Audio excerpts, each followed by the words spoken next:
All right, ladies and gentlemen, welcome to Medfield TV's 2020 virtual St. Baldrick's Day.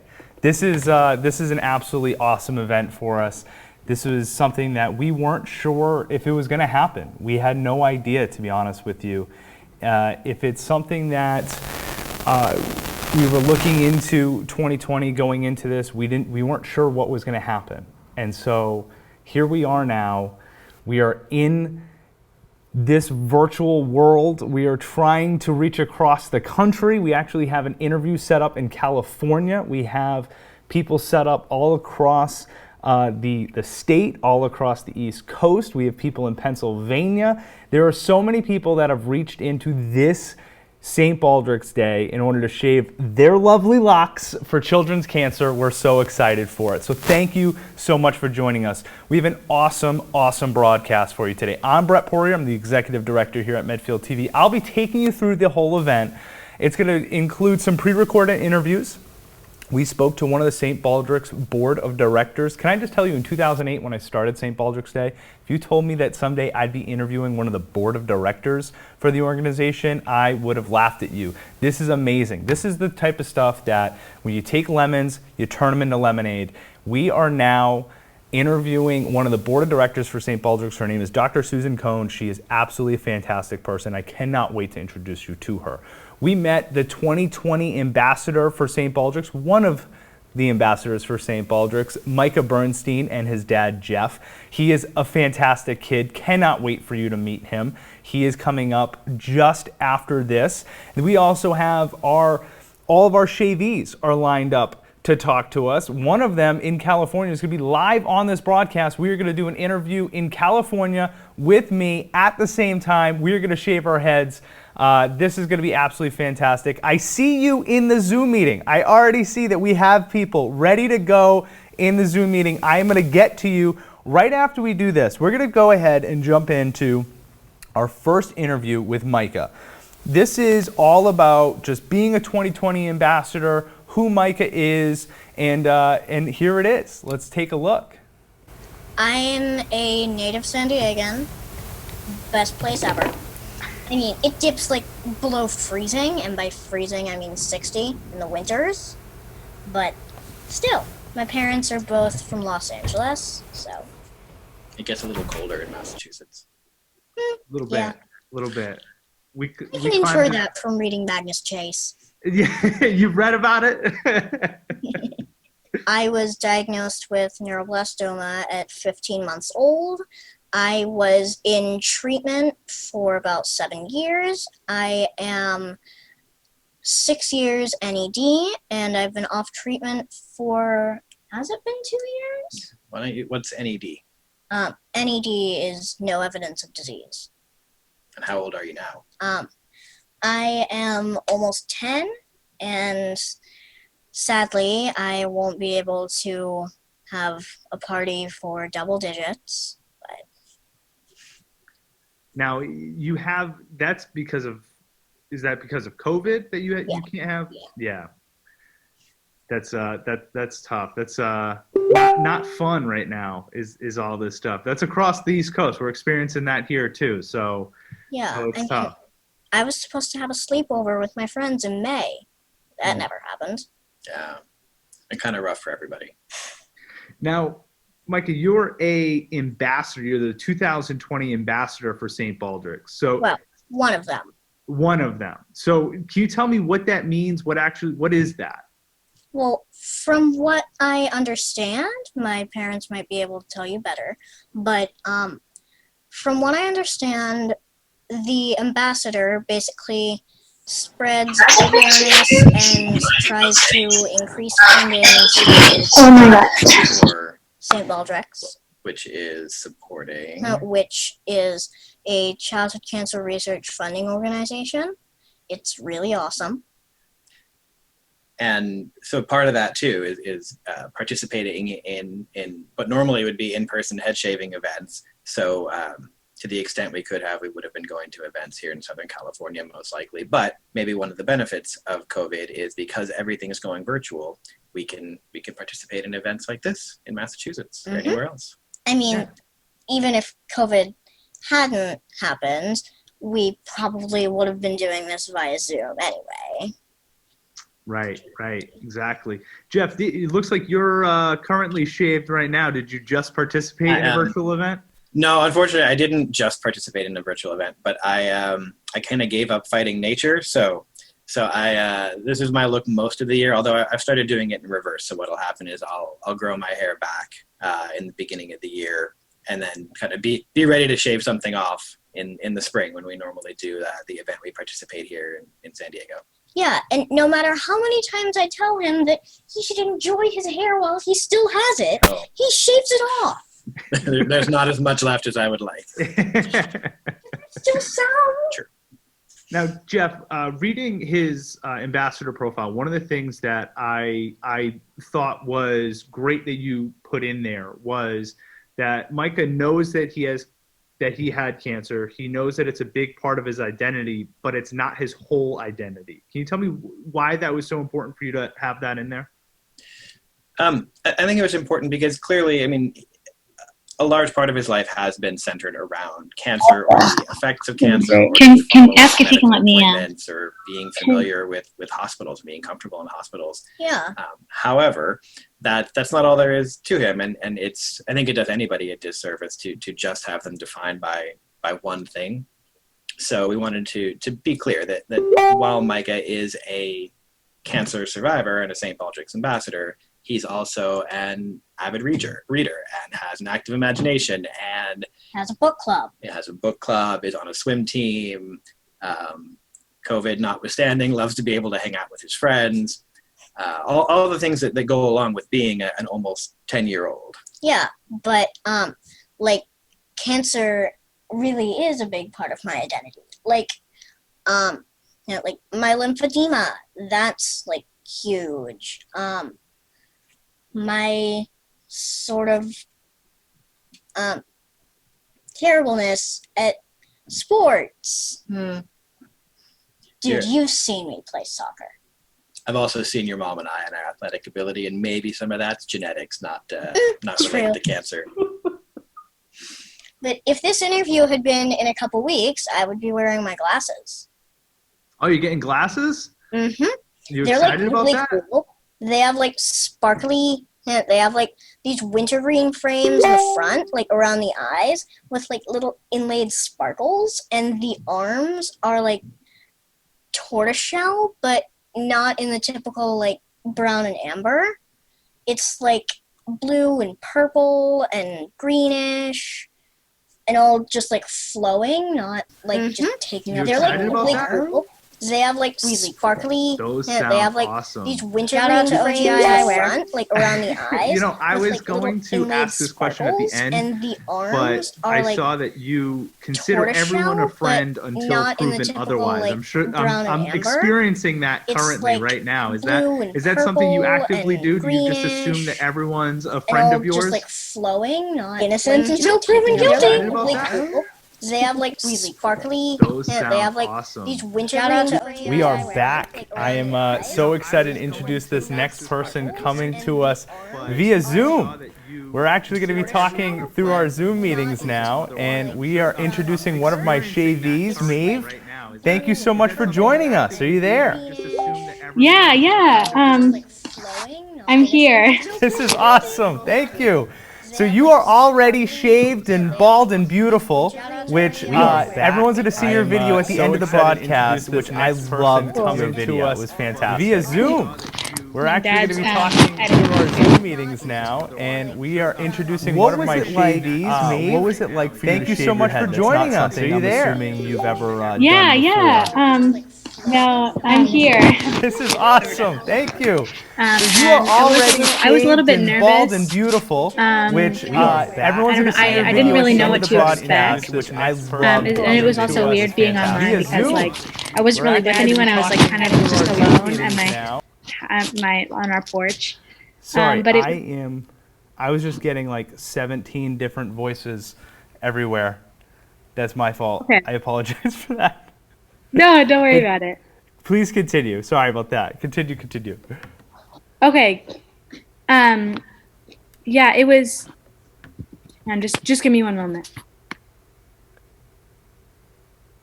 Um, Let me ask you this. So yeah, you raised over $1,200.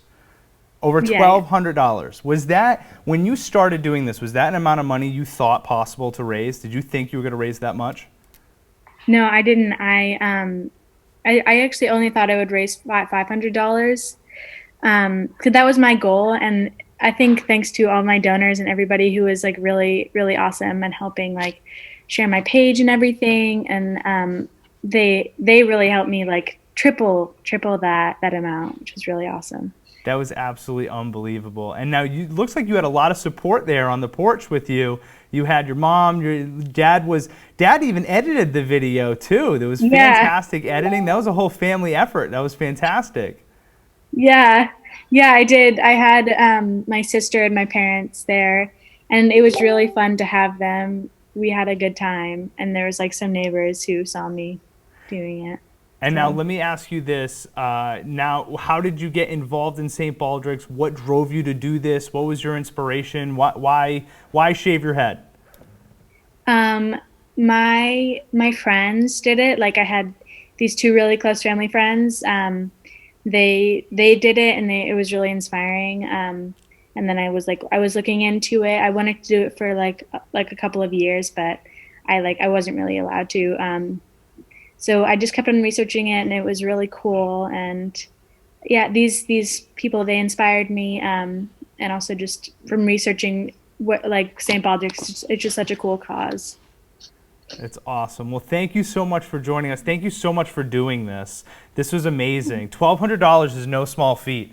That is absolutely incredible. You've done so much. I don't know how much you've researched into where your dollar goes, but this helps support doctors become pediatric oncologists. This helps support research for pediatric cancer research. So your dollar is just absolutely an amazing source, the $1,200 that you raised. Thank you so much. And people can still donate to you, by the way. You can still collect donations for as long as you want through that link. So thank you so much. Thank you. Yeah, thank you so much for having me. Yeah, absolutely. All right, we're going to bring in next, I'm going to bring in Noah Datoli. He is one of my wrestlers who decided to shave his head as well. So let's bring in Noah. Let's see if he jumps in here in a second. Noah is a character, and you guys are going to absolutely love Noah and his dad, Tommy. They should be coming in. If they don't, we're going to have a interview from Dr. Susan Cohen that we can bring up. It looks like they're going to be joining us in a second. So what we're going to do is we're going to jump in with Dr. Susan Cohen's interview, and we're going to make sure that we see that coming up. Thank you for that very, very kind introduction. It's been a labor of love, and I very, very appreciative of everybody that I work with, and being able to help a little bit my patients who have neuroblastoma. Absolutely. And let's talk about that for a second. It's not, a lot of times people talk about, it would be pediatric oncology or something like that, but specifically neuroblastoma. What is that? I know that it's a nerve cell. It kind of attacks the nerve cell, but can you tell me about it? Sure. So this is a tumor that's actually very common in the pediatric population. It's not typically seen in adults, although very rarely we do see some older patients with this tumor. And it is a tumor that originates in nerve cells, but it originates in nerve cells outside the brain. So it's not a brain cancer per se, but rather it is a neuronally based cancer. And it's a cancer that has a very broad spectrum of clinical behavior. And so some patients are very easily cured. There are actually some patients who are born with widely metastatic disease, and the tumor will go away without any treatment whatsoever, spontaneously regresses, and those patients do very well. But then there's another subset of patients that unfortunately have very aggressive disease, and this is the group that's been a huge challenge, and I've been working on trying to improve the outcomes for patients with neuroblastoma for more than 30 years now. And although we have made progress, and we definitely are seeing some of these patients who have high-risk disease do better, and our survival rates have improved, we still have a long way to go. And we still, unfortunately, have a subset of patients that are not cured in 2020. So there's still a lot more work to do. You know, in pediatric cancer, we're very lucky in that we've made tremendous progress, and there are certainly some subsets of subsets of pediatric cancer, patients with pediatric cancer, who are largely curable today. And so there's been tremendous progress in treating patients with pediatric cancers.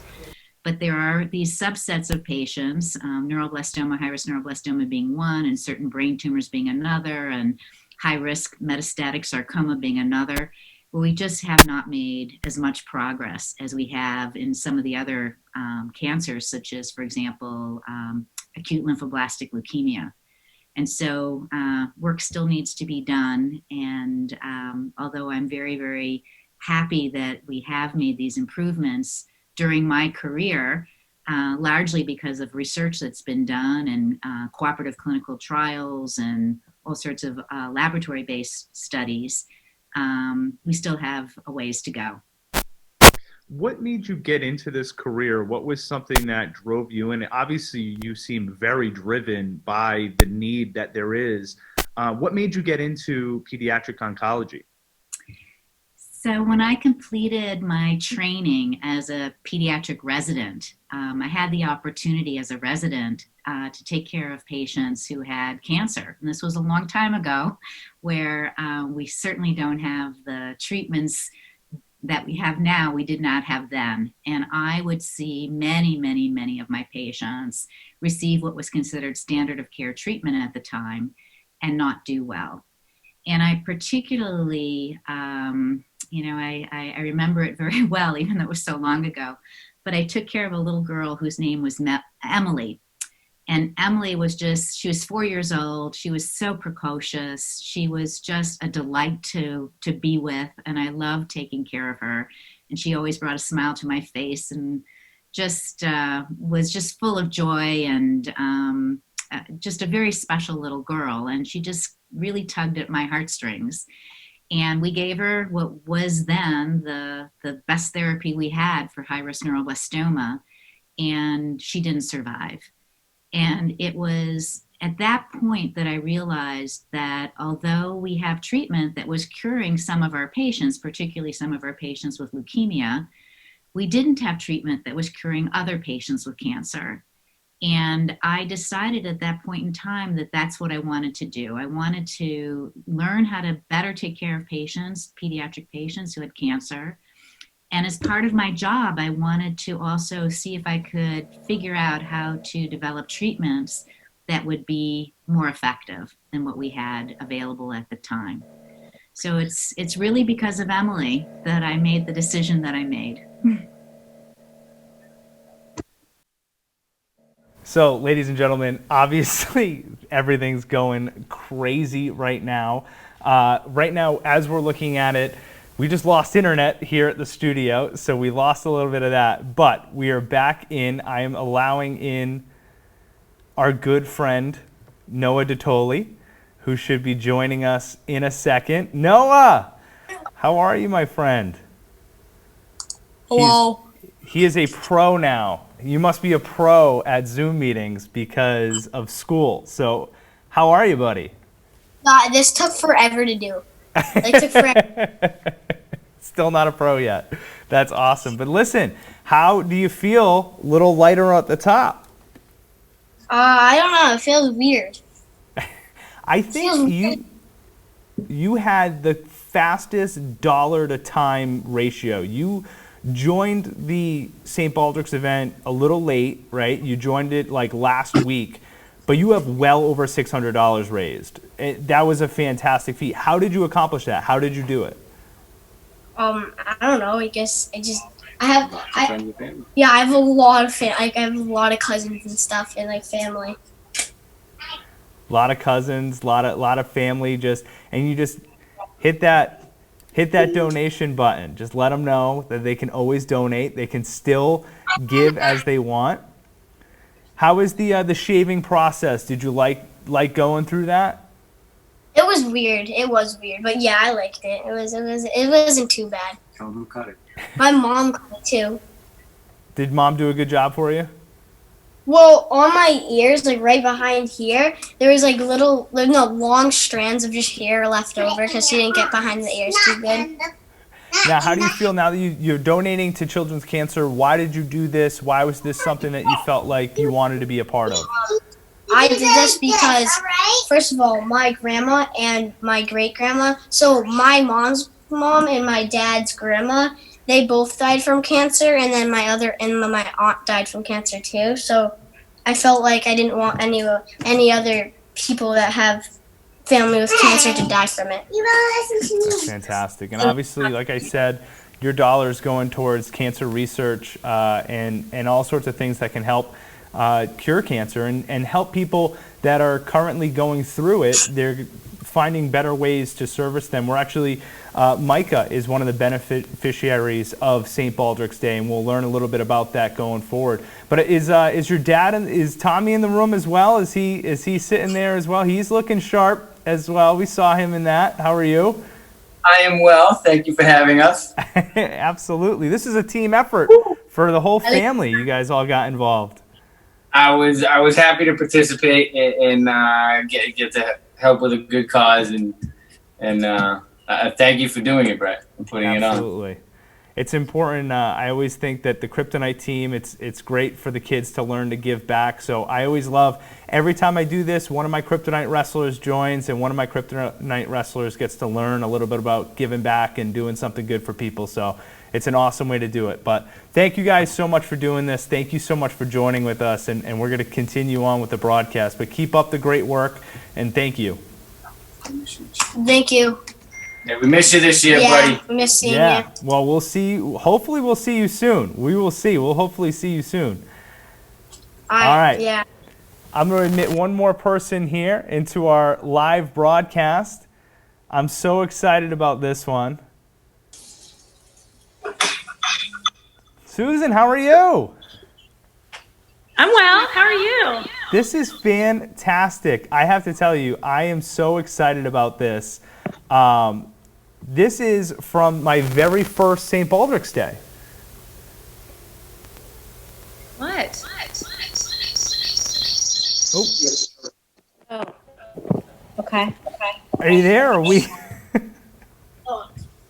Turn and mute the mic. God, over here.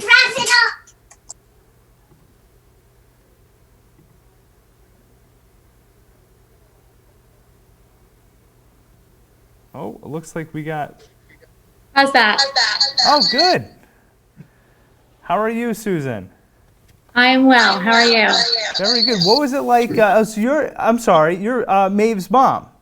I'm Maeve's mom. Oh, yeah. You joined in another broadcast. I see what you're doing here. That's fantastic. Well, what did you think about Maeve shaving her head? I was nervous. I was nervous for her, but she was really sure she wanted to do it.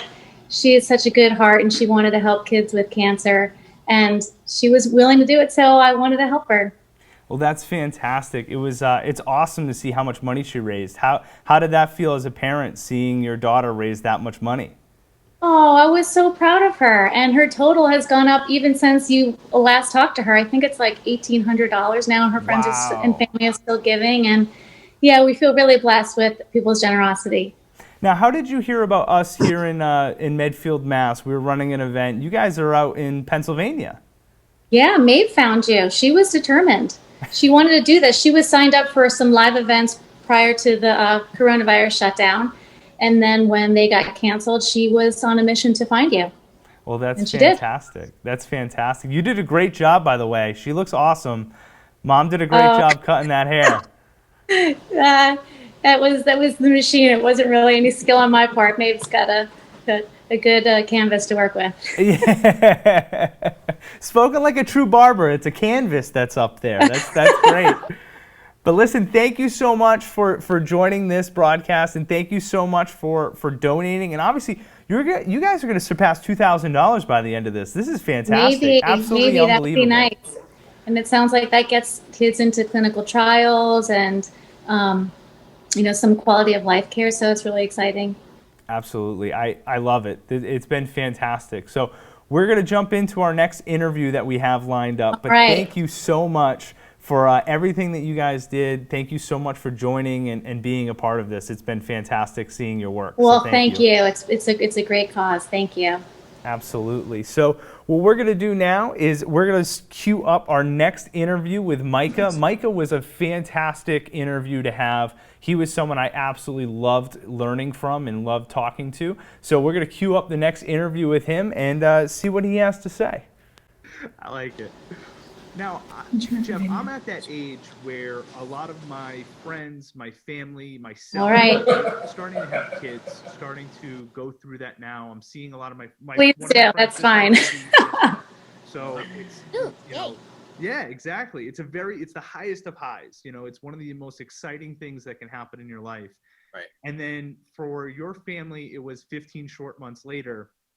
You hear some of the worst news that a family can hear is that your baby boy has cancer. Mm-hmm. What was that moment like for you? How did you handle that, and how did you pivot your life, you know, in that moment? It's weird. So, you know, sometimes people talk about those sort of life-changing moments as being all a blur, or they can't remember it. And my wife and I actually have almost the opposite experience. We both very clearly remember walking down a hallway, being escorted to a conference room because the doctors wanted to give us some news. And then they sat us down and shared what they had found so far at that time, which is that he had tumors in his abdomen and chest. And pneumonia. And pneumonia, which is what we thought we were dealing with originally. I'm pretty sure I was just hungry. He was hungry. And Genetics. But we do remember that, and it was, we had kind of, we both talked about it afterwards. We kind of steeled ourselves a little bit as we were walking down the hallway. We knew some kind of not good news was coming. They wouldn't pull us out of a hospital room to go talk somewhere else unless it was going to be something bad potentially. But we remember it, and we remember kind of, I mean, it's a shock still, and then collecting ourselves a little bit and beginning to focus on what was next. That was kind of this entire cancer journey, something that my wife and I, and maybe Micah too, what's been helpful is focusing on whatever the next step is, whatever the next treatment is, decision to make, whatever the next step in the process is going to be. That's always what we were able to focus on, or tried to focus on. And during those times when it was less clear, or we had decisions to make, or there was any kind of uncertainty, that was actually, I think, the hardest part for us. So how we pivoted was kind of focusing on what was next, focusing on what was to come and what we could do, and basically making the best decision we could based on the information we had at the time. That's kind of all anybody can do in a situation like that. It's also a genetic trait. Is it? Have you met our family? Fair enough. Now, the one of the questions that was asked for me was one of the more, I guess, alarming questions was, if your son or daughter was old enough to understand, how did you explain it to them? I don't think that people, you know, when we think of pediatric cancer, or we think of, you know, kids getting sick, you don't even consider that kids might not even be old enough to understand what is happening to them. Obviously, Micah being 15 months old didn't really know. What was that like? Is that process like? I was a very intelligent baby. you were, but you didn't quite understand. It was hard because you have a kid who doesn't really understand why he's in a new place and why he's stuck there, and why he's in, you know, an unfamiliar crib and can't get out and has all these things attached to him.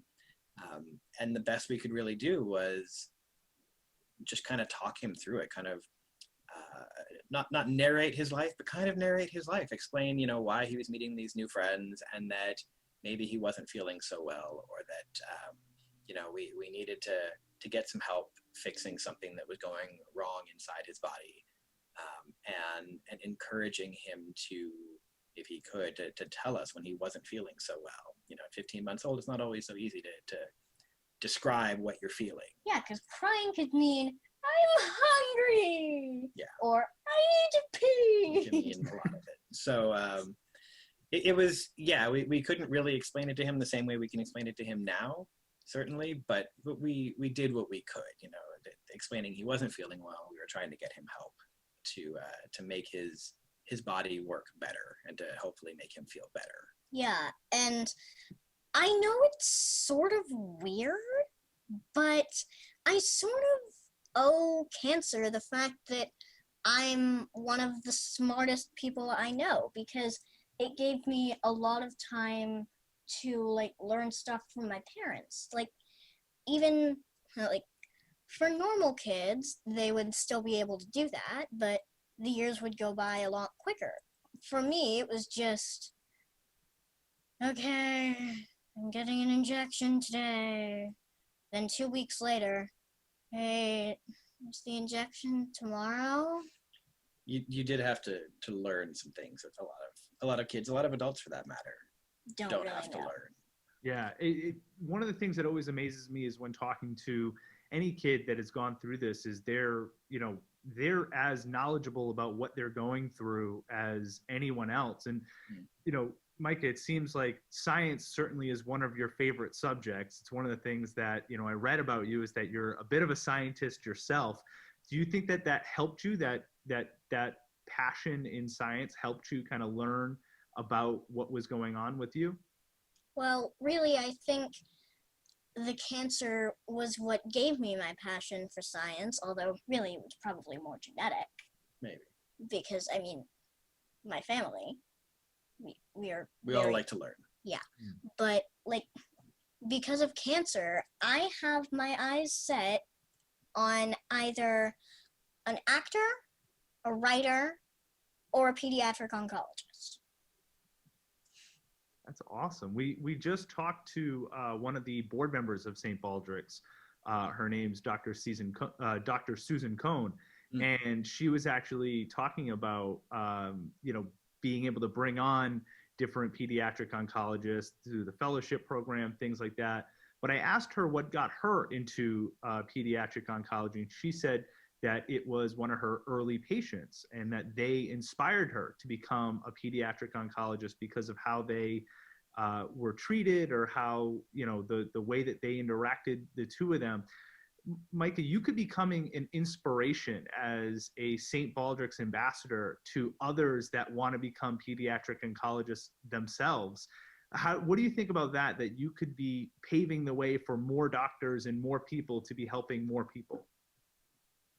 I say that if it weren't for COVID and the fact that we're like spread out around the world, we should have a party. So I'm gonna toot Micah's horn a little bit. He actually has already done that. He when he was in his during his stem cell transplant period, there was a doctor rotating through, and she during her residency. And she was rotating through pediatric oncology, and she was trying to figure out what she wanted to do. And then we saw her maybe 6 months later, sometime later, and she had decided to stay on and get a pediatric oncology fellowship at the same hospital. And she made it a point to tell us, and has told us a few times since then, that Micah was a huge part of that she really enjoyed working with him and with the patients like him going through that, and that he was very much one of the reasons she has stuck with pediatric oncology as her area of focus. Thank you.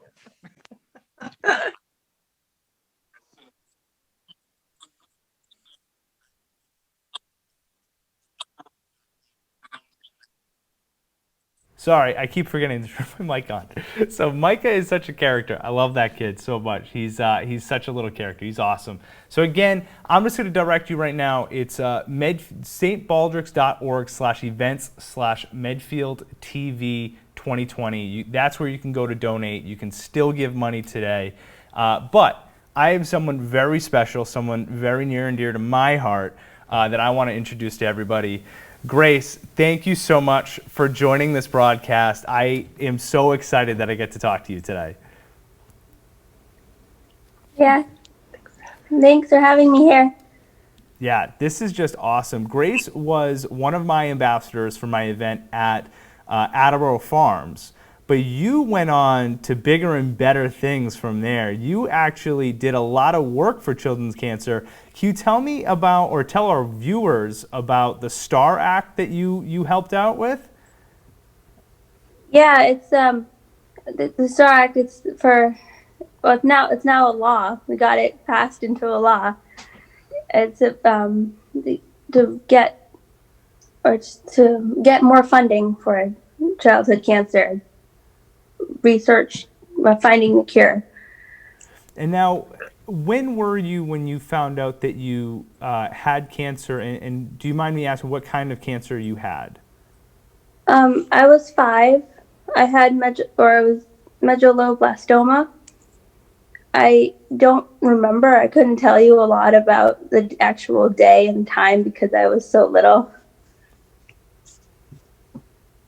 But how old are you now? How old are you? I'm 18 now. You're 18 now. Are you going to college? You got big plans after high school? What are you doing? I don't know yet about college. We're still looking. But I do have some ideas of what I want to do. Well, that's awesome. Let me show you. I want to show you a little something. This is us. Can you see this here? Yes. This is us from that fateful day a long time ago. Do you even remember this event? A little bit. A little bit, yeah. This is fantastic. This is one of my favorite events, and it was all because of you. You were so awesome to have there, and I've been following along. I follow your mom on all of her Instagrams and everything, and all the pictures she takes with you. So, but it's been awesome following you. Hey, how are you? Now you do a lot of work too. You do something cool called the 46 Mamas.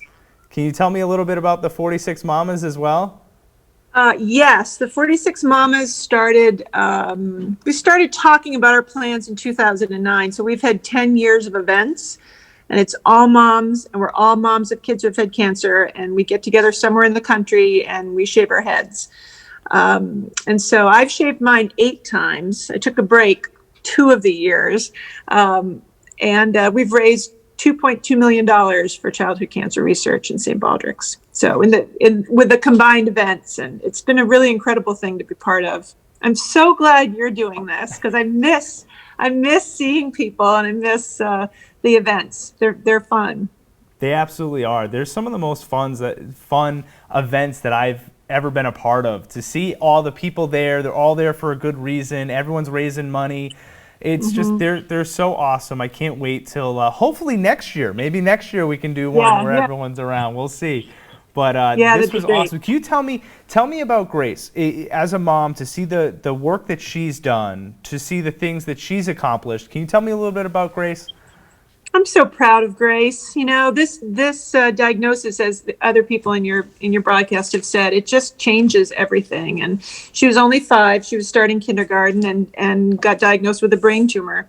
But that was 13 years ago, and she's just doing great. So she's gone with me to DC on 3 different occasions, and after the head shave there, we'll go to Capitol Hill and we'll talk to the different senators and representatives and work on legislation to try and get more funding for research. And the STAR Act did just that. It was pretty cool to be part of, you know, and to have you know, the Democrats and the Republicans agree, you know, unanimously to pass this bill. Just, you know, it makes you, it just felt so good that people care about this cause so greatly. Well, that's so awesome. And Grace, what's next for you? You've been an ambassador for St. Baldrick's. You've passed a bill. What is next for Grace?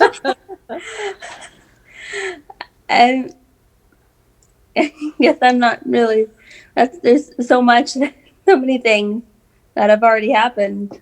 There's so many more options. Yeah, one day at a time with this pandemic, you know? That's true. One day at a time. We'll take our time with it. But Grace, I'm so proud of you. I'm so happy for all the things that you've accomplished and all the things that you've done. Like I said, I've been following your journey through your mom and all the photos that she's been taking, and it's just been absolutely fantastic. So thank you so much for all the work that you've been doing, and I think it's just been awesome to see you. Thanks. Yeah, don't be Thanks a stranger. again for This doing would be it. great. Thanks, everybody. Bye. All right, and now next we actually have, I see him in the Zoom meeting, so I guess it's time because he is a live from California. It's going to be time for me to shave my head. So this is it. So I was expecting this to be a little bit later, but Lenny, who is he is the #1 head shaver I have ever had. He has raised over $5,000. This guy is incredible. We're going to bring him into the Zoom meeting. Let's see if Lenny's in here. If we can get Lenny going, I'm going to shave my head right now. And it looks like he's coming in. Sure. Lenny! Hey, How what's are up, you? Brett? How you doing? All right, so are you all prepped and ready to go? We're prepped and ready to go. We just trimmed off like 14 inches of hair or something, got it in a bag, ready to donate. And now I'm ready to go when you are, man. All right, so I'm going to flip my chair over, and I'm going to call our director over. And we're gonna do a little bit of this.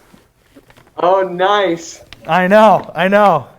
Yo, thank you so much for putting this all together. You've done an awesome job so far. It was great to see everyone else, like Maeve and Noah, who did the donating. Who did the fundraising.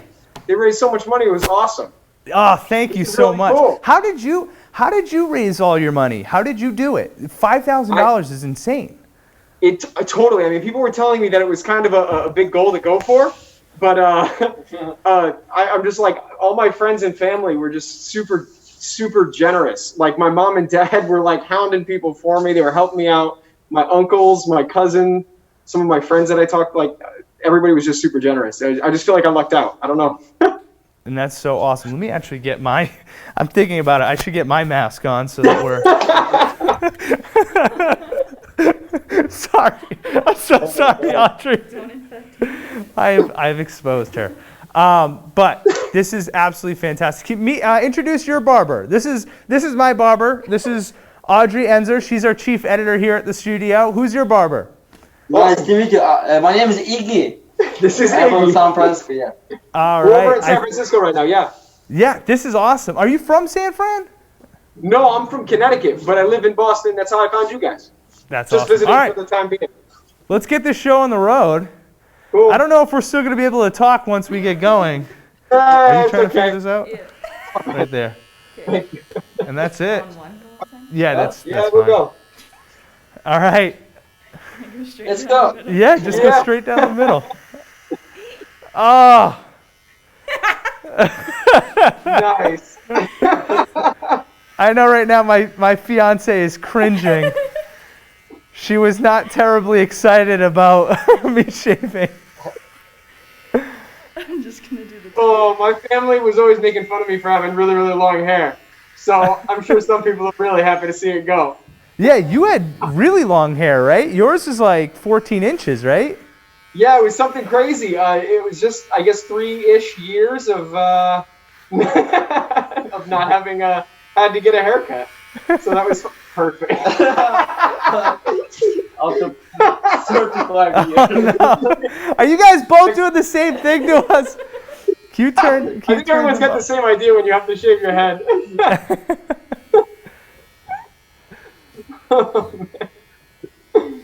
Oh. And Brett, I've seen that you've done this like 7, 8 times now. You're like a super champion. This is my. So I am officially a Knight of the Bald Table, which is 7 times. This is my 9th event, and so next year I will be a Knight Commander, which brings you to 10 St. Baldrick's events. Wow. Yo, that is unbelievable. I mean, I was super happy that you had your event because you're the only guy doing it in Boston, it seems. Like you're the only guy I could find. Yeah, these events are awesome to see. I mean, I love the events because obviously it's great if you can raise the money, but if you can get a bunch of people involved and get them all raising funds and stuff, that's the best. That's when it's a lot of fun to see that.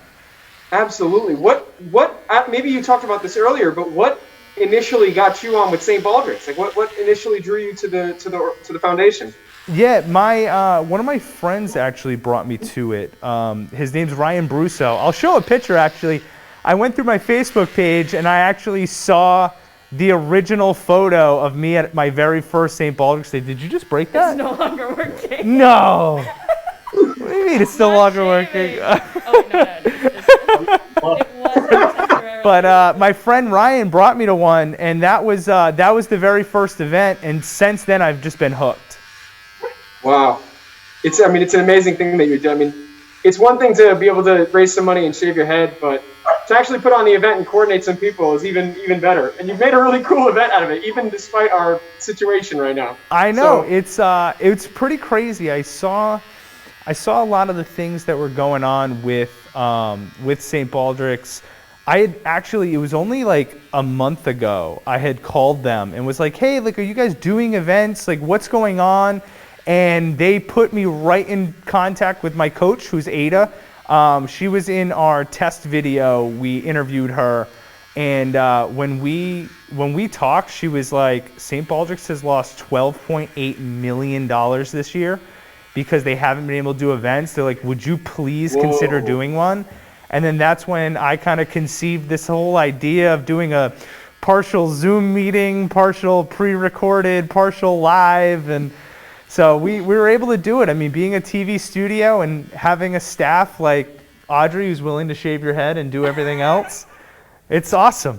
So here we are. You're not even going to brush me off? Why would I do you that? gotta... Oh, my God. Oh, man. Oh, so at least I can... Oh, I'm so itchy now. So at least I can come back to my normal chair here. Haircut you've had in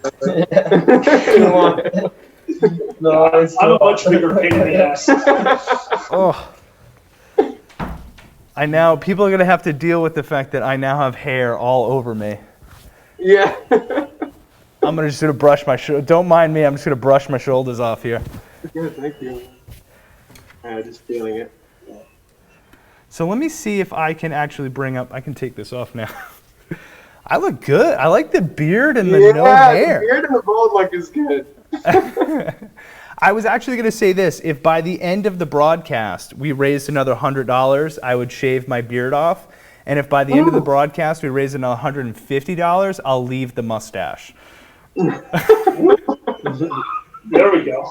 If anyone I know is watching, that's worth it, I think. It's coming up on November, right? So let me see if I can I'll just bring up the desktop, and then I'll just do this. Let's see if we can bring up the St. Baldrick's numbers. So that was Maeve's. Maeve is up at $1,800 right now, $1,819. Oh, man. Our event is now over $8,000. This is awesome. So we're now at $8,099. Keep it coming, everybody. So again, this is the link that you want to go to. It's stbaldricks.org/events/medfieldtv 2020 is the event link that you want to get to. We're at $8,099. I can't believe it. That's awesome. And then let's see you. You are just an absolute beast. $5,045 currently right now is raised by you. And this is you, right? This is you with the long braid coming down? Yeah, that was... My mom helped me out with the braids. Every time I try to do it, I get it crooked. But man, that's awesome. So you just had a lot of generous people. I've heard of some people that do, they'll find businesses, things like that. Did you find any businesses that were donating to you, anything like that? So one of my friends actually did something really, really creative. He went and decided that he was going to do a 12-hour marathon video game stream, and he was raising some money from people he knew, and he said he would donate, and his company matched him. So $500 of my dollars is from his company, Benefit Focus, matching his donation. It was really awesome. Well, that's so I mean, awesome. Yeah, that was the only business donation. Other things were just generous people, man. That's fantastic. That's so awesome. That smells good. How you feeling now? A little lighter, right? A little lighter is right. I'm not gonna miss my hair falling out when I comb it or if I shower. That is just the funniest thing. You'll save on shampoo for sure. Well, this is fantastic. From California. I mean, via Connecticut, but all the way in California. When I called you and I said, hey, are we gonna do this? Are we gonna, you gonna call in? You're like, yeah, I'm in California right now. So it's 4 o'clock where you are, and we had to coordinate the time. The reason why this was so sudden is we had to coordinate the time of when your barber showed up, when he was ready to go, and then when we could actually shave. So this was incredible. Hey, I'm glad we got to be able to do it together. And yeah, Iggy was super helpful with it, super easy going. So it was great. It's so awesome. But hey, thank you so much, Lenny. Is there anyone you want to thank? Is there anything you want to say to the people that donated? Oh, I'm going to be sending out individual thank yous to everybody who donated to me. But this was like my best friend, his family. I love them to death, and their little brother is kind of the reason why I just kind of I'm started on this. But one of my other really good friends, he donated because his mom died from her she lost her battle with cancer. So, I mean, I think if we do more of stuff like this, maybe one day we won't have to ask for so many donations, and we'll be able to not have to worry about how far it affects everybody. So, everybody's gonna get a thank you. Absolutely. This is fantastic. It's such an awesome cause, and to be honest with you, talking to people throughout this past week and everything with like Dr. Susan Cohen, Micah, the progress that they've been talking about, the fact that someone like Micah is alive today because of St. Baldrick's is so awesome to me. And $5,000 that you raised is huge. Like that's so big. And so from the bottom of my heart, and I know I speak for St. Baldrick's Foundation when I say thank you for the work that you did, thank you for shaving your head, and $5,000 thank you to every single one of your donors. Every dollar is just so important. Couldn't have said it better. Thank you, man. Thank you. Thanks so much. Goodbye. See you later. So that was our #1 donor. Oh my God, Lenny is, what an awesome accomplishment for $5,000. And again, I'm just looking at it. He's at $5,045.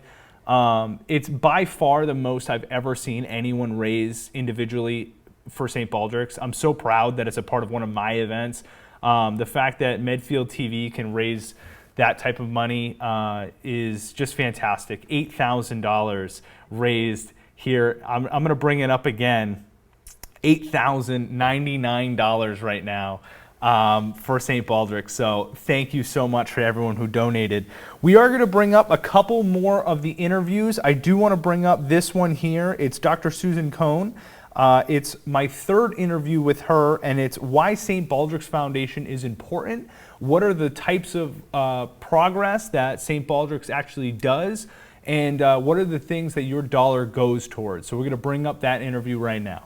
St. Baldrick's is such a unique foundation. First of all, they do an amazing job in terms of raising funds specifically for pediatric cancer, unlike other cancer foundations, which are not focused on pediatrics.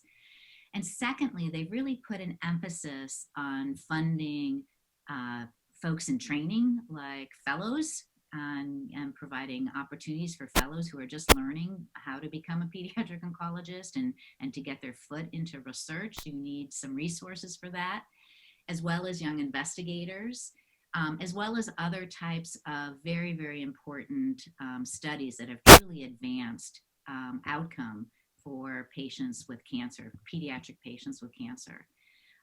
So training the next generation is near and dear to my heart. I think that's one of the most important things that I can do as an attending physician is to make sure that the next generation is trained and is as passionate and excited as I am about developing better therapies and has the tools to do the research that's needed to do that. And as I said, that's certainly a huge piece of what St. Baldrick's supports.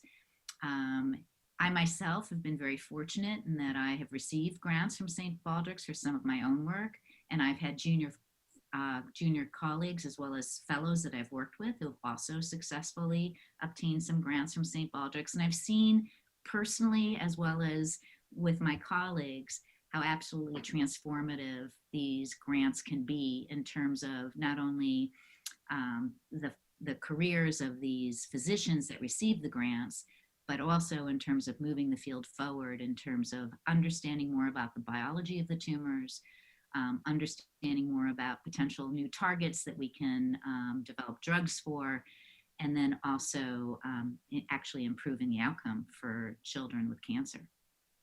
How important is the fellowships? To me seem like such an important step for St. Baldrick's to fund.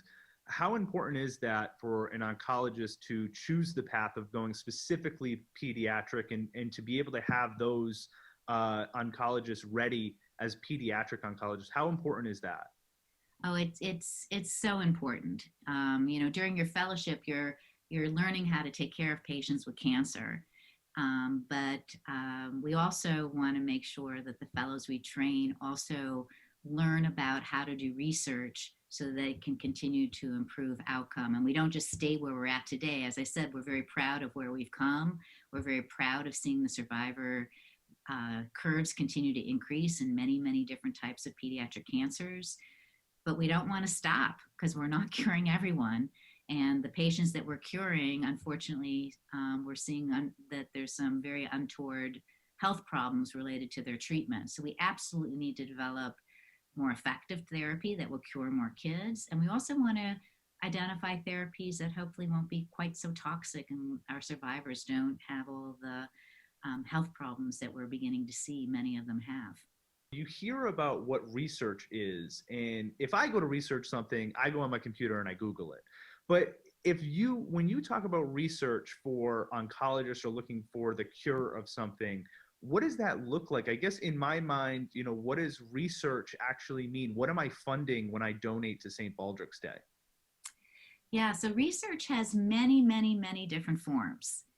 There's some very basic research that's actually trying to look at, the genes and the pathways that drive cancer cells to grow and might be involved in leading to resistance. Maybe we find certain pathways that are seen in the most aggressive forms of cancer, and we can start to do some very basic research to try to understand why that's happening. And that's largely in the laboratory. And then there's other types of research that's sort of more translational, which is typically done with different kinds of animal models, commonly mice, where you might grow a tumor in an animal model and test a new drug that, for example, might be known to block a pathway that you've discovered in the laboratory that maybe causes resistance, for example, or very aggressive growth. And so you would grow that cancer cell in an animal model and test your drug and see if that indeed modifies the growth of those tumors in those animals. And then there's clinical research, which is largely clinical trials. So let's say something looks like it is very promising in an animal model, and it does indeed decrease the growth, so that maybe causes resistance types of cancers that are very aggressive. Then you would end up doing what would be called an early phase clinical trial, where you might take patients who have relapsed, not responded to conventional therapy. And once this drug was available as a drug that could be administered to people, you could test the drug in a clinical trial and see if patients who have very aggressive forms of disease respond to the drug, and you could test to see what the toxicities would be. And those clinical trials go all the way from very early phase studies where you're actually testing very early drugs, first in human or first in child, to see what kind of response you have. You could be testing novel combinations. And then once you find a drug that seems to work, then you can do a study for newly diagnosed patients where you might want to randomize patients, and half the kids would get one kind of therapy and the other half would get another kind of therapy, and you'd see what drugs work the best. So there's lots and lots of different forms of research. And certainly for the research that we do in pediatric cancer, it all is important, and it all needs to be done to eventually lead to better therapy and new cures. You can't just do clinical trials without the basic research, and the basic research is important because it feeds forward into developing new therapies and better outcomes. I was just responding back to our Facebook fans going right now. There's about 11 that are on Facebook right now. Everyone's been kind of all over the place. But thank you so much for everyone who's been jumping in and joining the conversation. joining the broadcast, donating live as this has been going on. Like I said, we're up and over $8,000. Lenny was fantastic. Oh, I'm sorry. We're at $8,226 right now. We are literally making money as we're talking. This is fantastic. St. Baldrick's is such an amazing organization. It's one that you should know. I always look at when you donate to a cancer fundraiser, it's always important to know how much the administration cost is in St. Baldrick's. So St. Baldrick's has only 3% administration cost. It's unbelievable. People like my coach, Ada, she's a fantastic person, but she's one of only a few people that work for St. Baldrick's. And so they rely a lot on volunteers like myself. I'll toot my own horn for a little bit here, right? Volunteers like myself to host these events and do a lot of the work. Across the country, people have been doing these virtual events. I don't think anyone's been doing a virtual event quite like this one. A little bit of chaos involved in this one, but I think that this has been massively successful. So thank you all so much for donating, continuing to donate, and to continue to drive this. I will say for my Medfield fans, I do want to point this out, that yesterday I was on the podcast that I know we're all very familiar with, the Small Town Scuttlebutt, and I was talking to Mike Page, and he actually told me that if we raised another $5,000, so he was saying $12,000, but I think we can just convince him to do it, right? But he was saying, as long as the donations keep coming in, that he is going to shave his head in the name of his MAP kids. He wanted to donate or become a shavee in honor of all of his kids from MAP, be able to do that. So Mike Page from the Mike Page Doodle Club is going to be doing that. So we wanted to say thank you so much for Mike for offering his hair as well for this going forward. We're going to go back to Micah. Micah is going to be talking about what it's like to be an ambassador, why it's important that he's an ambassador, and the way that St. Baldrick's has affected his life. So here's the interview with Micah. It's interesting. It's something that came about when, shortly after Micah was diagnosed, just by coincidence, actually, a high school friend of mine and my wife's had already decided he was going to shave his head for a St. Baldrick's event, kind of unbeknownst to us. And when he heard about Micah's diagnosis, he had reached out and he said, "Hey, I'm doing this thing," and I was, of course, gonna reach out for fundraising, but I wanted to know if I could honor Micah as part of the St. Baldrick's fundraising process. You can choose to honor one or more patients or kids. So we had not heard of St. Baldrick's at that point, but we looked into it a little bit and we said, yeah, of course that we'd be honored. That'd be great. And at that time, we weren't ready to kind of dive in and participate in an event ourselves, but certainly honoring Micah was fine. And then I think it was the next year, things were a little more stable, and we looked at it again and went, I could do this. And we could reach out and we could, talk to our friends, family, colleagues, and see about raising a little bit of money. And so we joined a local event, and it was, I was shaving, my older son, Micah's brother, was shaving, my wife was fundraising, Micah was staying out of it, just kind of observing. I didn't really have much hair to shave. That's true.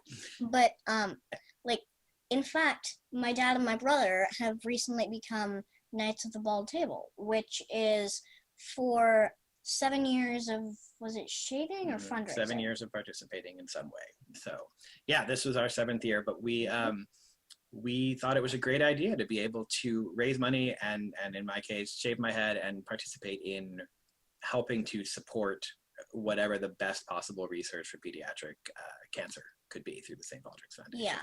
Although the biggest St. Baldrick's event that I remember was actually at my school. Mm-hmm. So basically we'd already had the event. I hadn't shaved that year. I hadn't wanted to shave yet, but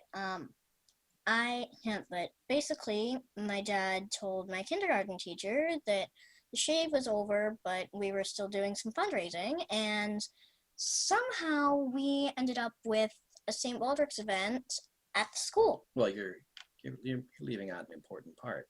So Micah was in kindergarten, and it just so happened that he was in class with 2 other pediatric cancer survivors. Who both, so one of them is actually in my neighborhood. Yeah.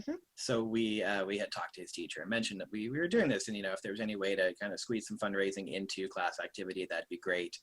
And she took it upon herself to talk to her colleagues, and rather than just kind of making a pitch for us, the 6 kindergarten classes banded together and put together an event at the school, and raised several $1,000s. I don't remember the exact total anymore, but it was amazing.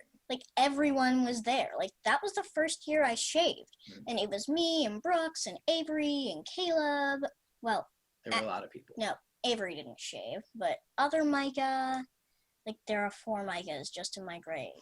It's weird. But it was really incredible, and we were really grateful that they took that simple question of, hey, can we raise a little more money, to let's just put on our own event, our own St. Baldrick supporting event, and do better. We still have pictures. That's awesome. So I also am a knight of the bald table. That's awesome. Next year I will be a knight commander as Fantastic. well. That's 10 years, right?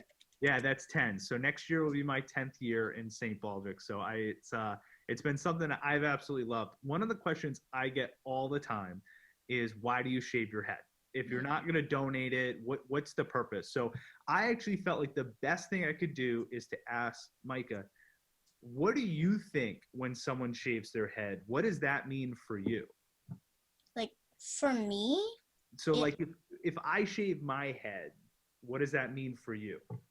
Like, for me, especially as a St. Baldrick's ambassador, it means that there's at least one more person donating to the cause of pediatric cancer research. And that one person could save so many children just by shaving their head.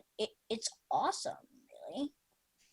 Like, I couldn't ask for a better way to raise money. That's awesome. When asking about your hero, it says we'll have to get back to you on that, on your profile. So I'll ask now, who is your hero? Well, I admire a lot of people. Most of them are actors, musicians, both, Terry Sutherland's, but I'd have to say Cameron Boyce. Who's Cameron Boyce? He was this big shot Disney actor. His debut was as Luke on the Disney Channel show Jessie, guest starring on the sequel, Bunked, twice. But he had epilepsy, and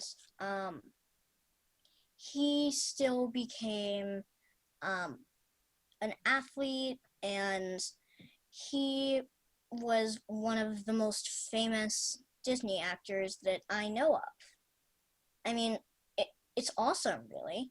Like a little kid who had epilepsy became this awesome Disney actor by 20.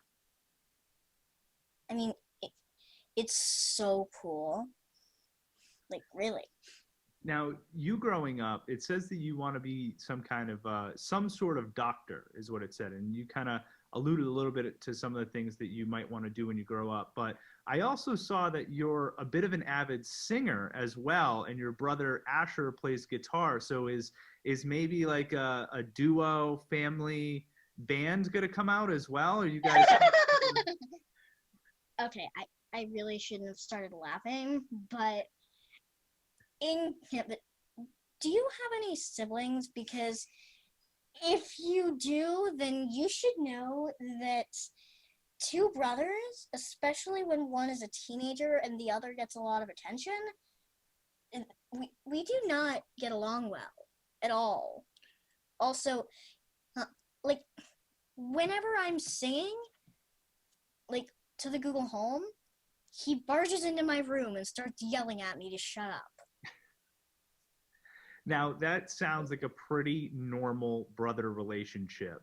Yeah. Now, do you Do you like to rub it in now that you're an ambassador of St. Baldrick's? Do you rub it in? I mean, COVID sort of halted it, but yes, definitely.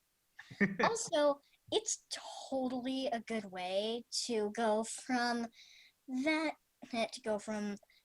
nerdy kid who likes everyone and wants to be friends to that famous yet nerdy kid. Exactly. What's better than being a famous nerdy kid? I know, right?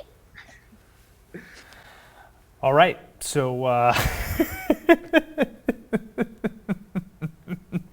we raised $150 during the broadcast. So I got to work while we were hearing from Micah, and I thought that this was a good look for me. So here we are. We raised not only just 100 during the broadcast, which I thought would have been great. We raised 150. I think we raised over $1,000 during the broadcast. So this is a fantastic thing. I will gladly shave this and wear this proudly, knowing that we raised $1,000 during our broadcast. So I am so excited about this. I'm so thrilled. I'm sorry, Caitlin, who told me not to shave a mustache, but $150 is $150. A bet's a bet. You got to do it. So we only have a few. It's only about 10 minutes left, or about 15 minutes left of our broadcast. So I do want to queue up these next 3 videos. These last 3 videos. It's 2 more with Dr. Susan, or 1 more with Dr. Susan Cohen, 1 more with Micah. They're going to talk about where your donations are going, the things that you're going to do with your donations, and then the final video is one of my favorites. It's the head shaving video from Maeve and the head shaving video from Noah. We put together a nice little piece for you guys to watch. So this is going to be just about it. Like I said, we got about 15 minutes left of this broadcast. Thank you so much. If you have stayed and put up with this guy for 2 hours, thank you so much. Thank you for being a part of this day. So let's go into the next interview with Dr. Susan Cohen. Like I said, why are your donations needed? St. Baldrick's, like other foundations, unfortunately has taken a hit with COVID. I mean, as you know, many of the events where funds are raised are events where people gather and they shave heads, and folks donate, as you mentioned in your own experience, as patients, as relatives or friends and family shave their heads in honor of a child. And these events obviously can't take place.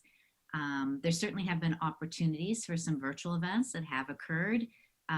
But we've taken a hit largely because of restrictions, as well as COVID's been hard, and there have been families, I think, who potentially were in a different financial state, and now are very affected. Perhaps they have lost their job, and it's a tough time for giving for a number of different reasons. And as a result, it's been heartbreaking that the number of grants that we're going to be able to fund this season for 2020 is going to be reduced, because we just didn't raise as much funds as we had in the past, and so we can't distribute as many funds. All the funds, largely that we raise, the vast majority of the funds are then redistributed to support research that's being done around the world, because we do support international research as well in countries outside of the United States. And, it's been very tough. We've had to very carefully take a look at what we can fund, what we have to cut. We will not be able to provide, for example, as many fellowship grants as we have in the past. So we still hope to fund grants, but we're going to unfortunately have to reduce the number of grants that we're able to support. As someone on the outside of the medical world and the jobs that you have, sometimes you can feel a little helpless. You hear these stories and you hear the need that is out there, and you feel like, I'm not a doctor, I can't help, I can't do the things that you're doing, that you're on the front lines and you have patients and you have treatments. What can someone like me, what can people do, what can our viewers do to help, in pediatric oncology? What can we do to help? Well, I think the most important thing that can be done would be to help support St. Baldrick's.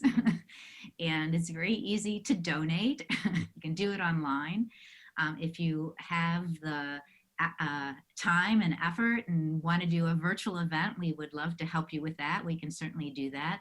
But you don't need to have an event to just donate. And obviously, anything that can be done with your social media and your contacts to let others know about the fact that we are just not going to be able to fund the same number of grants that we've funded in the past.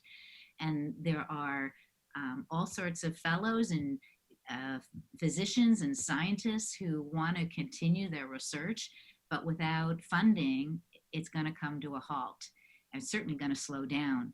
And as I said, we've made so much progress. And the last thing we want to do is to put the brakes on that. We want to move forward. We want to step on the gas. And the only way we can do that was with additional funds.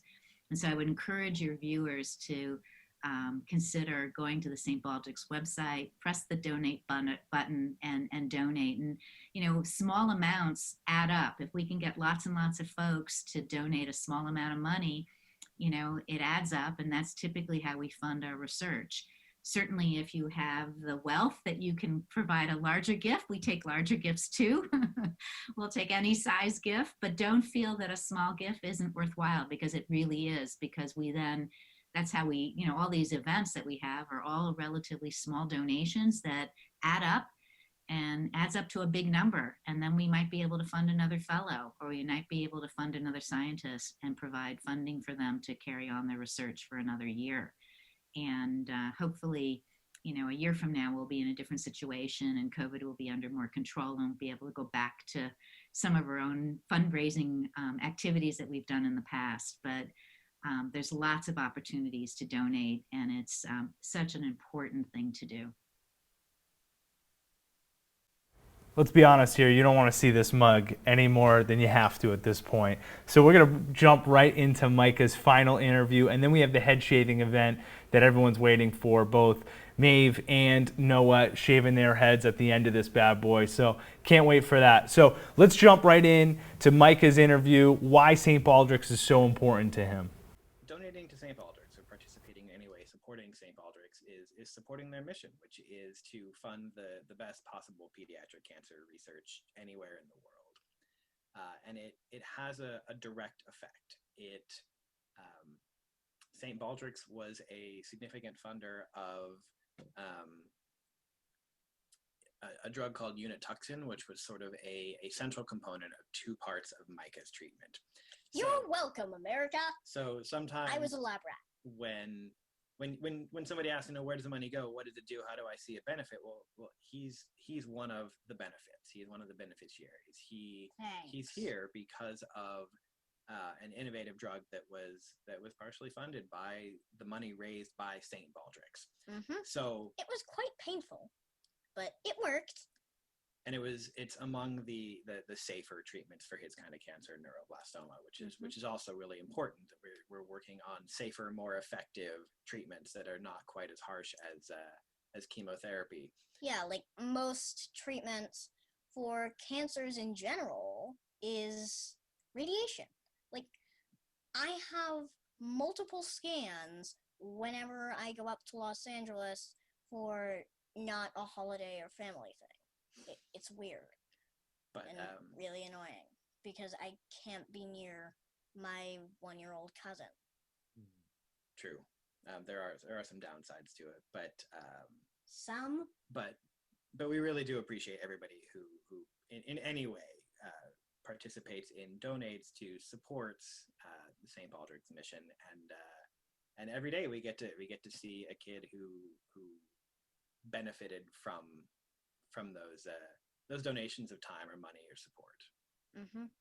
That's fantastic. And we talked to, like I said, I just talked to Dr. Susan Cohen. And she talked about a lot of those treatments and how they actually come into being used. So that's amazing to actually find that. I didn't even know that you were one of the beneficiaries of that direct funding. So that's pretty amazing. One of the things that they ask you is, how would you say thank you to the people who are donating? So, obviously you're talking to just me right now, but this is going to get broadcasted across Medfield and across the East Coast. What are some of the things that you want to say to the people that may donate having watched this interview? For everyone who donates, thank you so much for everything you have done, are doing, and will do for St. Baldrick's and all kids with cancer, because like a single dollar could be all people need to finish funding this life-saving medicine that is practically magic. So keep funding.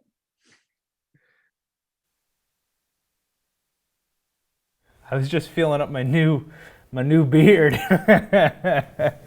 Oh my God. So let me just tell you this. That was our final interview with Micah. He is just such a hero.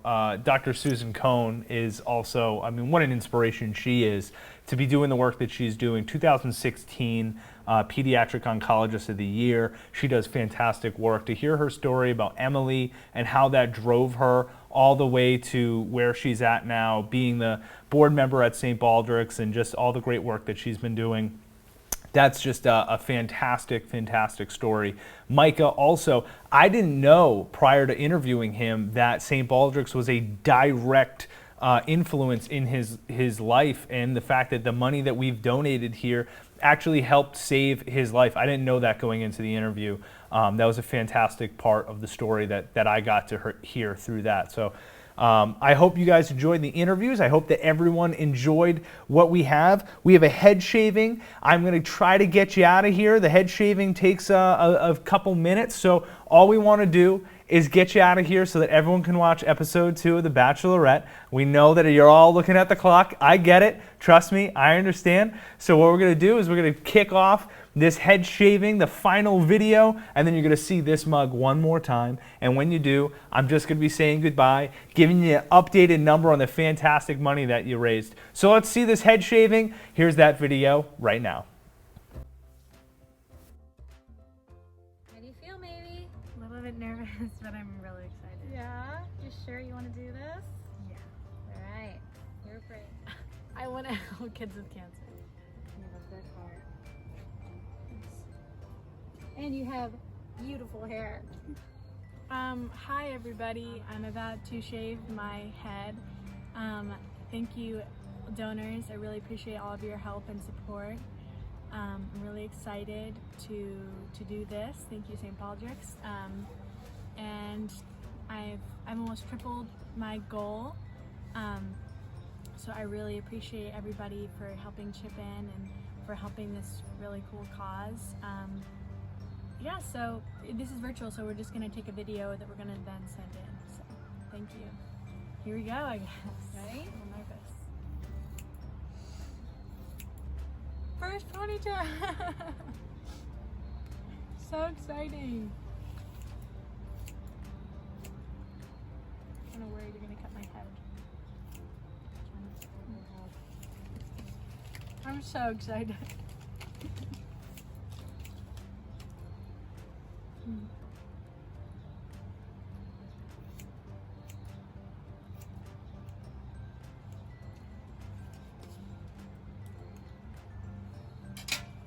First ponytail, yes. Hi, my name is Noah Nicoli, and I'm cutting my hair to raise money for the childhood cancer, and this is my dad. Thank you, Brad. Alright, you ready? Yeah. Set.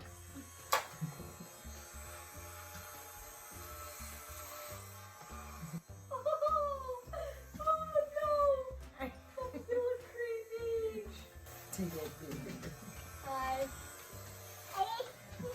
You look good. Halfway to an undercut. I got you this one.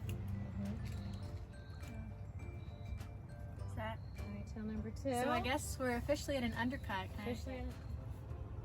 Looking good. Yeah, so there we go. Halfway, I guess. It feels so good. Does it? What does it feel like? It feels like kind of like a very intense massage. Oh, that's nice. You gotta hear me, please. Yeah, that may not be the best place to be sitting. Come on, let me get the hair off of you. Can you just like cut with scissors? Puff his hair. It feels weird. I don't Yeah, like wrap it. up in a towel and turn up your hair all over you. Well, you're gonna have to change. I can't. Can you stop moving so much? I'm glad it feels good. Good intent. Yeah, massage is good, I guess. It's like sort of like pulling your hair, but in like a nice way. Oh, that's nice.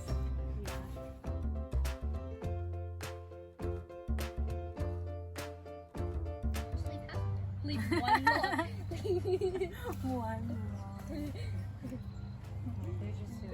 Bridget, we put this in a snack bag for me. This is a great look. Oh, that's a lot of hair. Sorry. Oh, it feels so good. This is so good. Oh, this is a fine wine. Oh, I have school in 2 days. Ah! Where's the brush? Oh, it's good. Where's the brush cake? This big thing? No, this whole thing.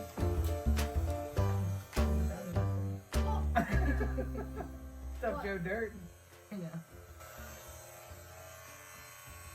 I'm taking. Stop moving. Yeah, you're gonna take a shower after. Hey, baby. Virginia, what do you think, honey? Seems like. Is it plugged in? Is the plug coming You on? turn the towel off too. Yeah, I see that. Like Bob. Now we should dye it pink. I want your head. Hold on. Hold on, don't leave me hanging. Papa.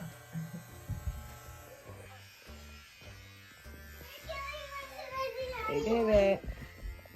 Oh, you're pretty much good almost. You can't do that with that one. It's a different light. Oh, jeez. It's gonna grow in all different. Good. Now you're gonna do the whole head like that. You can do it around the ears. Mama, this is my 3rd night in a row. Thank you for doing. Thank you. Wait, what's that?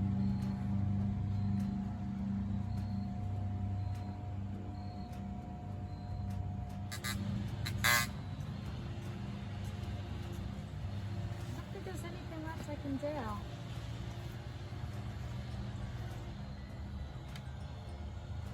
I think that's it. Okay, so I think that's it. Just a quick, 360. Yeah, so How do you thank feel? you. I feel so good. It You looks look so good. good. Feel relieved. I feel relieved. I was maybe worried that there'd be some strange bumps, but we're fine. Yeah, so I'm proud of you. thank you. See you guys. Mwah. How do you feel?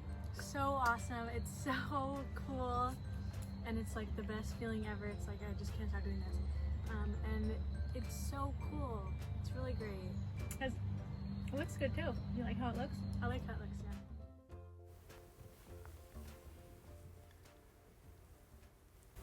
All right, everybody, that ends our broadcast for the evening. I can't tell you how much I'm just so appreciative of all the donations that came in, the shavies that were there, Noah, his dad, Tommy. We had Lenny, who we got to meet during our Zoom meeting. Maeve, fantastic. We just saw how beautiful she came out when she shaved her head, which the whole family was involved. It seemed like that was a whole family thing for everyone. This is absolutely fantastic. And then obviously, I have to thank my barber, Audrey. She can take a bow. She just took a bow in the room there. I will say though, Maeve's mom looks like she took far more care to Maeve than you did. I feel like there's some streaks that we could have over here. But thank you so much. I want to give you the final number. This is it, the final number. Medfield TV's event raised an astounding $8,737. This is absolutely incredible. We raised over $1,000 just tonight in this event. So thank you so much. Again, you can donate at any point in time. You can donate whenever you want. That's stbaldricks.org/events/MedfieldTV 2020. Thank you so much, everybody. Good night.